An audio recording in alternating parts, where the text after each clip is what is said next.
Kita sekarang adalah apa yang kita lakukan kemarin. Kita nanti adalah apa yang kita lakukan sekarang. Kita ini Indonesia sekarang apa?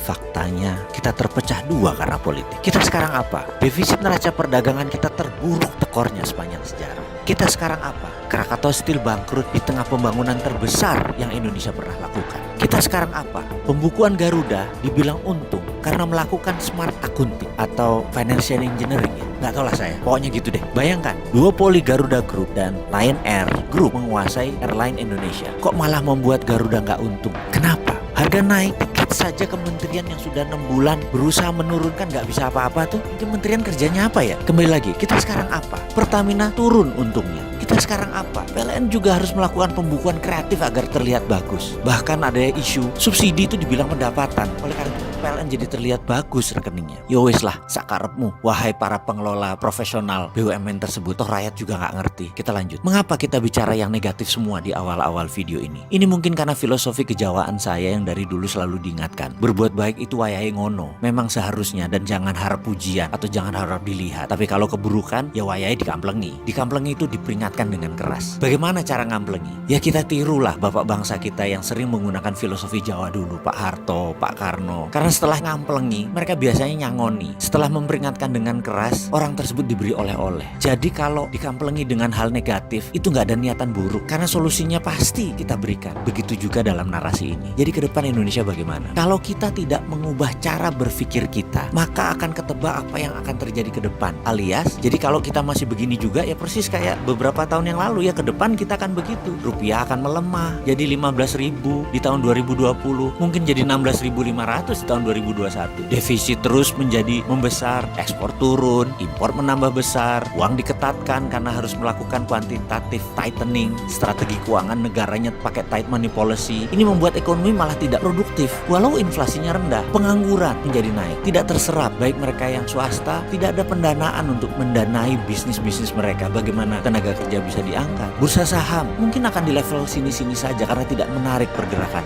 Ini semua kalau kita masih menggunakan cara berpikir kemarin. Bagaimana cara berpikir ke depan? Ada dua hal yang jangan dilakukan lagi, yaitu jangan pakai hutang dalam mengelola negara dan jangan langsung menerima semua direct investment. Pilih-pilih foreign direct investmentnya. Bahkan ketika gubernur sebuah provinsi di media mengatakan akan menerbitkan surat hutang daerah, saya pusing langsung udah mendengarnya. Parah bener cara berpikir bernegara kali ini. Sudah mengakar ya yang namanya hutang. Demikian juga BUMN menggunakan senjata sama. Revaluasi aset, asetnya naik lalu cari hutang. Inalum beli Freeport, ngutang. Selisih anggaran negara ditutup pakai hutang.